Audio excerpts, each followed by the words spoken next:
When you're 57 years old, you're right. I don't consider testosterone a reproductive hormone because it's for a female, because it certainly isn't. But we do make a little bit from our ovaries. So when you're menstruating, ovaries are working. What is a good starting dose for testosterone in a menopausal female? Hi, I'm Dr. Valorie. And I'm Dr. Maki from the Progression Health Podcast. So the last episode we did was... Wait, I have to do my shameless plug. Oh. I've got to do the shameless plug. This is launch week. We created an app, Hormone Navigator, which if you've been listening to any of the previous podcasts, you've probably heard my spiel. But if you are having any questions about your hormones or your symptoms and you want to know what to do next, we created an AI app called Hormone Navigator. It not only just tracks anything and everything, it gives personalized guidance to you in my voice and my clinical framework, hormonenavigator.com. So I have to apologize again. Our auto switching. So you were talking that whole time, and it was planted on me. We use a device, as I said on a couple of episodes ago. We use a device called the Rodecaster Video, and it's supposed to auto switch so someone doesn't have to push buttons depending on who's talking. And it's been driving me crazy a little bit. It's on me. And now I'm talking and it's on you. So they need to adjust the algorithm or something, because you think that it would be voice controlled, but it's actually not. So I'm sure they'll have an update. They'll come up with this. So apologize if it seems like it's out of sync. Our editor is not doing anything. It's sort of my issue, but the device isn't cooperating. So now on this episode, we're the last one we did was about estrogen dosing, and we got a little someone moving around back there. We did estrogen dosing, and now we actually had a question from Ask the Doctor about testosterone. You want to read the question? Sure. So her name is, we change everybody's name, but we're calling her Diana. And Diana said, "What is a good starting dose of testosterone compounded cream? I'm 57, menopausal female." Yeah, so very simple, very short, very to the point. We and I both have sort of a similar starting point. So what would you say? Again, as a disclaimer, this is just for educational purposes. We're not giving any medical advice here. But what would you say? What's a starting range for testosterone cream? Well, of course, you first want to find out, do they actually need it, right? So you take in those symptoms. Maybe the libido's low, the drive's low, muscle mass is low. Testosterone is great for bone density. So if there's some bone density issues, that might be an implication of we want to do some testosterone for this person. But I would say for a female, when they're in menopause, it is good to get the testing. I mean, I would love to get testosterone testing on everybody before their first appointment, and sometimes we do that, is testing the testosterone and see what the levels are before you start to add it. So let's say somebody's testosterone is really low, whether it's really low or moderately low, or, maybe it just needs a little bit of finesse. I still usually start off low and work your way up, because when you start a little bit lower, then you're able to increase that up with having like some breakouts or some androgens. So I usually will start someone anywhere between like around 1.25 milligrams of testosterone twice a day, which would be 2.5 milligrams for the entire day, even up to 2.5 twice a day to get up to 5 milligrams. But we want to take into consideration there's that personal history. And like I said, if we can get some lab work. Yeah. So now based on the starting dosage, then what would you be concerned about? Why would you start lower than higher? Like what are some potential problems with starting higher than lower? Well, let's say you're talking to somebody and you ask them, do you break out? Your skin looks great and skin looks perfect, but have you broken out in the past? When you were a teenager, did you break out? Have you had a history of acne? And they might say, yeah, I had really bad acne when I was younger. I took Accutane, and I don't have any right now, but every once in a while I'll get a few pimples, and then I'll say, oh, okay, well then we definitely don't want to go too high, because sometimes if you start too high too fast, then that can kind of trigger a little bit more, the sebaceous glands causing more oil, which can cause acne, or just the converting to DHT, which can cause acne. But if someone said, you know what, I've never had my skin's always been pretty clear, never had an issue, then you could go a little bit higher. So there's that distinction there. Wouldn't you agree? Yeah. Now, I mean, a 57-year-old woman, she probably hasn't had any breakouts in, a very long time necessarily. But even still, you want to make sure that you're sort of establishing tolerance in the beginning to make sure that she doesn't break out, because a 57-year-old woman or a 47-year-old woman doesn't really want to be breaking out, so it's always, as you've always said too, your sort of philosophy, your approach is always to start low and then you can increase from there to make sure that they can tolerate. Because if you when it comes to testosterone, very strong hormone, women just need a little bit. They don't need the amounts that men use. If you go too high, it's pretty much guaranteed they are going to probably break out at some point if the dose is high enough. And like I said, if they're prone. And then when you're also thinking about it, if somebody is an avid exerciser or maybe they're even in competitive, triathlons, or, you might want to go a little bit higher because that's going to help with that muscle mass. Even a history of someone saying, you know what, I used to be really active. I did gymnastics. I did volleyball. I was an athlete, a student athlete. Then you know that maybe they might do better on a little extra testosterone, to kind of help with that. When you're 57 years old, you're right.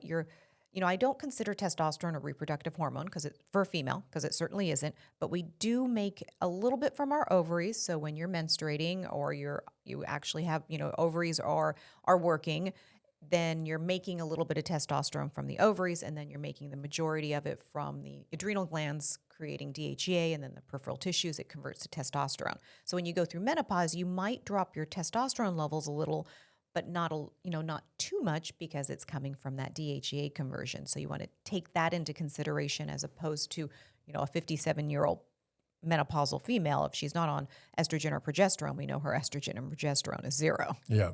Oh, well, certainly not quite 0, but certainly on the low end of that reference range. Now, sometimes what we'll see with lab work when you're testing testosterone, what is as a woman that is not on testosterone, we're contemplating putting someone on testosterone. What is a range that you typically see for a woman that is not on any testosterone HRT? Well, everybody's different. I always say that.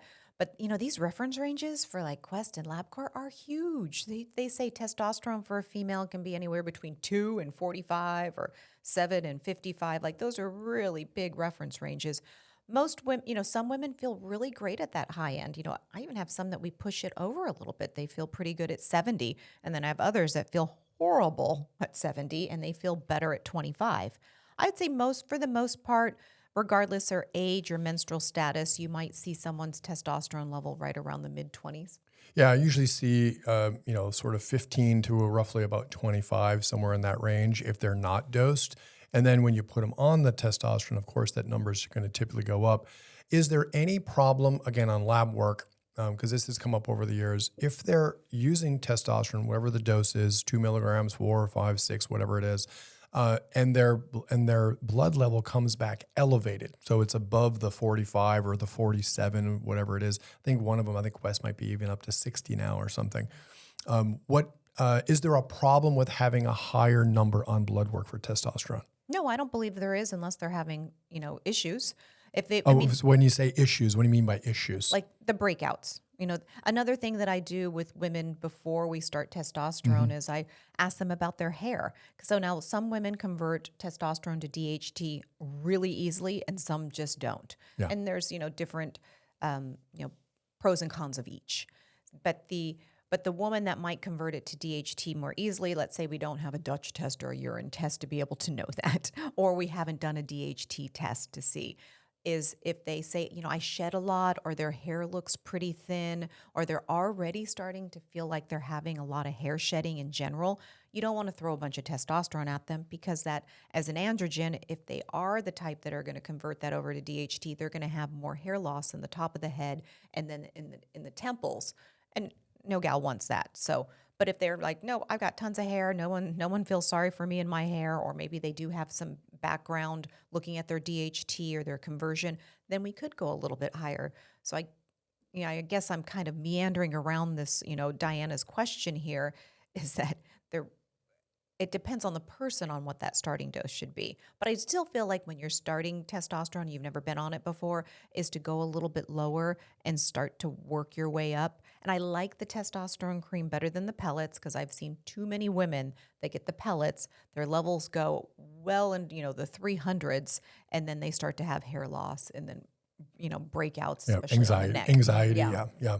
And once you have a pellet implanted, you can't adjust it. It's You there. just gotta wait. Yeah, you just gotta wait months for the pellet to sort of wear off.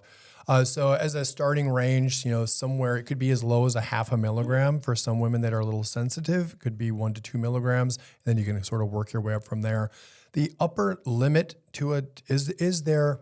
Of course there is, but for a woman in this situation, let's say she does have some issues where testosterone is right for her because it's very popular right now, which is why we're talking about it. Testosterone is everywhere. Is there an upper limit to how much she can actually take on a daily basis? I mean, I think it depends on their absorption. Somebody might absorb. I do find that testosterone is pretty easily absorbed compared to the estrogens that's why usually if I'm doing hormone replacement, I'll start with the estrogen first, layer that in, get those levels up, and then I add the testosterone on top, kind of like the frosting on the cake, just because they might absorb that testosterone too quickly and we're not able to get their estrogen levels up because we want to have that balance.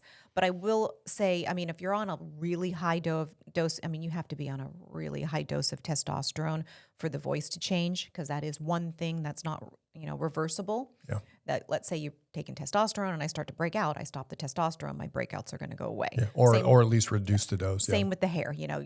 If I'm starting to shed more because of testosterone, you reduce it back or stop it, the hair follicle is not dead, it grows back. But when it comes or if you're starting to grow hair. Now that's one thing you can't reverse. If you start to grow hair on your face, that hair follicle has been produced. It is not going to go away unless you do, electrolysis or some kind of Meaning laser it'll just keep coming back. Once you've got it, you've got it. If you did stop the testosterone or lower the dose, let's say you put on a whole bunch and you got all this hair on your face, or you accidentally decided, hey, I'm going to put testosterone on my arms, and then you get these hairy arms. That's why I always like the inner thigh, because then you can shave or whatnot and not have to worry about it. But once you have a hair follicle there, it's there. But if you reduce the dose or stop the testosterone, the hair will soften and not be quite as dark, but the hair follicle's not going to go away. Yeah. Like I was saying about the voice, sorry, I didn't mean to interrupt you, but you have to be on a lot of testosterone as a female to get your voice to change. And if it did change, that's not reversible.